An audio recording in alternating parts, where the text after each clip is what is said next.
I certainly hope that my lawyer friend doesn't watch this video, because if he does, he'll say, Lisa, you can't say that on camera. Well, plausible deniability, whatever you want to call it. If there was ever someone who was stupid enough to say to me, but COVID has a 99% survival rate, I would look you in the face and tell you a various version of kiss one of my cheeks, go on an express train to Dante's Inferno, go sit on a cactus, something that involved a lot of pain. This is why. This journey with post-COVID, whatever, chronic fatigue, whatever, is the most exhausting thing, and I mean exhausting physically and mentally, that I have ever gone through in my entire life. I know I'm having a flare-up from it because I have bruises all over my body again. I feel like trash, 100% trash. I have run fever for days for no reason, which is typical of when I'm kind of having a flare-up of this. My body hurts everywhere. And when I say my body hurts everywhere, I mean my eyelids hurt.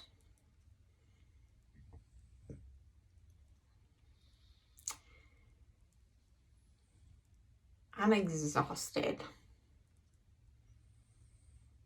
And this is an exhaustion no amount of sleep or rest can seem to cure. And the weird thing about this is that it pops up out of nowhere.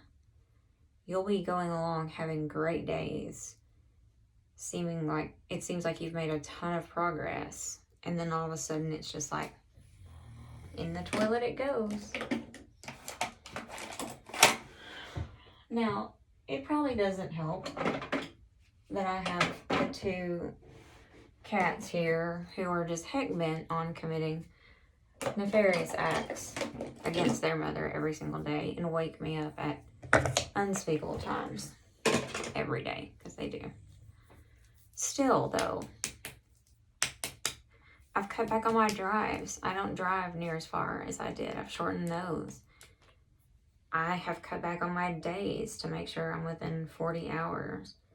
I have made serious diet changes. I've done all the work that is out there to be done, and I shouldn't be sitting here complaining because I'm leaps and bounds from where I was. But I feel like I'm regressing to the point where I could get back there, and that thought is, I don't even want to think about that because it's not an option. There's work to be done, there's bills to be paid, there's pets to be tended to. It's just not an option. People don't understand that. People don't understand that I'm the only one here. There's this wonderful skit I heard on TikTok, and she's a motivational speaker, and it sounded like sort of harsh when she started, but it's so true, and it's something that people need to understand in life. And it started off with, no one's coming. No one's coming to do the dishes. No one's coming to write the business plan for you. No one's coming to make you exercise. No one's coming to push you out the door in the morning. No one is coming. It is up to you. It is up to you to get out and make your life happen. It is up to you to do things. For someone who is single and who lives alone and has all these things to do, for someone like me, that resonates so true, and that has been the consistent theme of my life. There is no one coming to save me. There's no one coming to help. There's no one coming when I'm so tired I don't feel like I can get out of bed. There's no one coming. It's all on me. It's all on me, and it's always on me. And it's hard because tending to Bentley and Jackson over the past couple weeks, Jackson goes back to get his stitches out tomorrow. Bentley goes back for lipase tests tomorrow. They'll repeated lipase tests over and over again. While it's not a huge expense, it's an expense. And guys, I'm tired.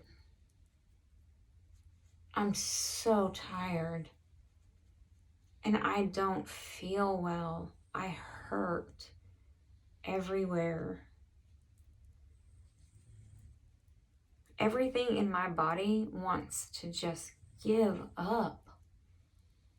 But I won't let it. My mind won't allow it, because my mind is just like, nope, we're not doing this. We're not doing it.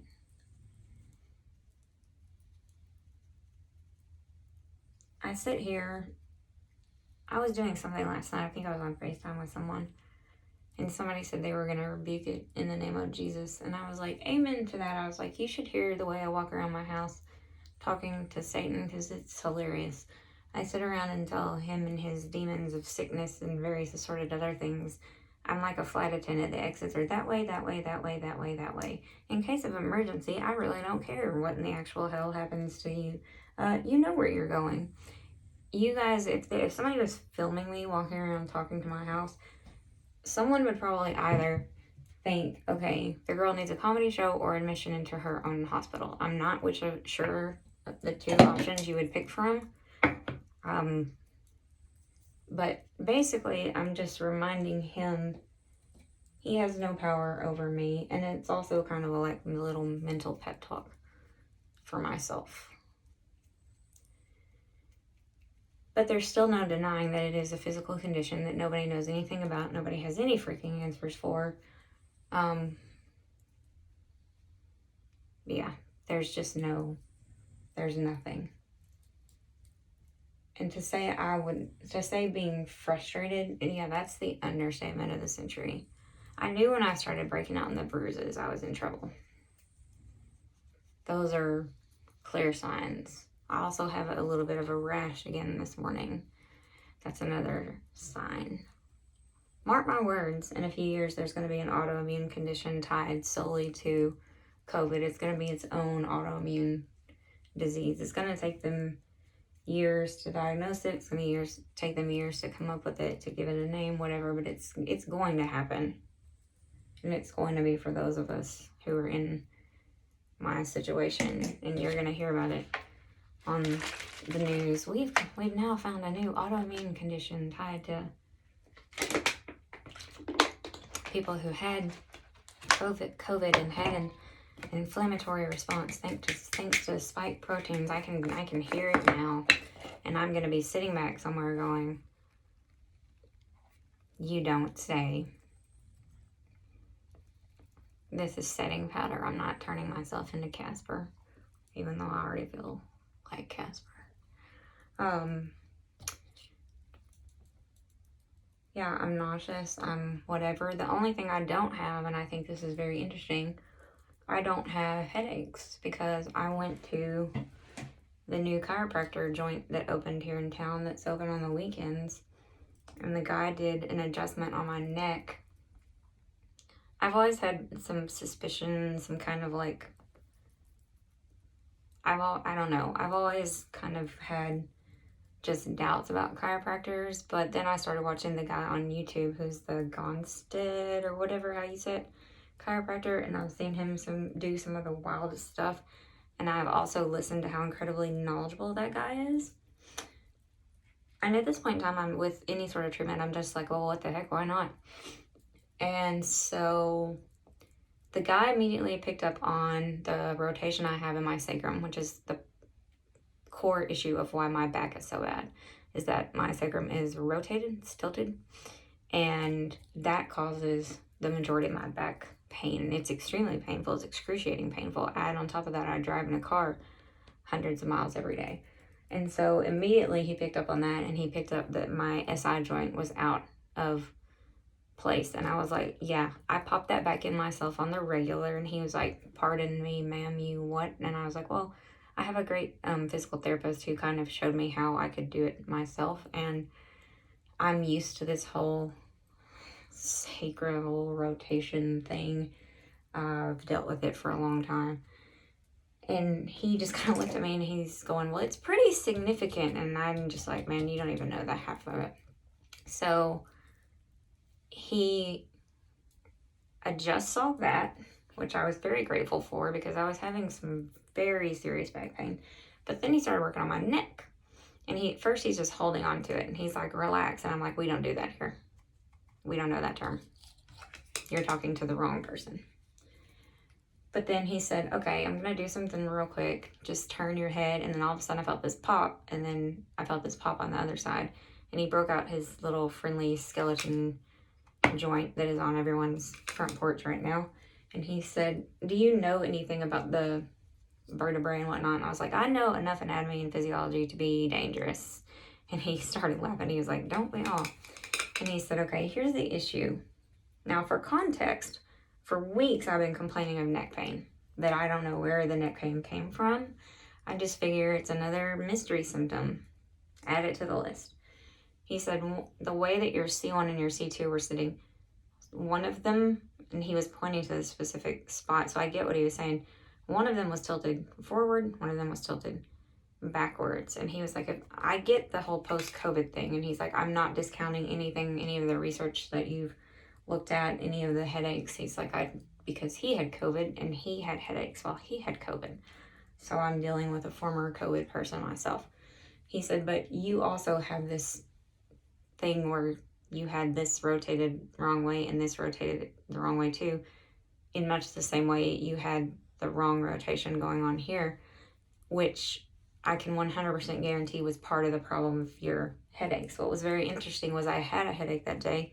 When I left, I did not have a headache. Also very interesting, I have not had a headache since I left that day. And the headaches I've had, guys, they've been awful. They've come straight from Hades itself. I would like to send them back on an express train. Somebody else can have those. So he said, what if I could tell you that, if by seeing a chiropractor, your headaches could be gone in 3 weeks? I would say, well, the real life me would tell you you're lying. The real life me would also tell you that if you did that, I would say that you were Harry Potter or some kind of, I don't know, some kind of person who can do some voodoo magic, whatnot. And he started laughing and he said, no, he said, having the proper alignment in the neck and having all that can really throw that off. Well, dang it, the guy might be onto something because I don't have a headache.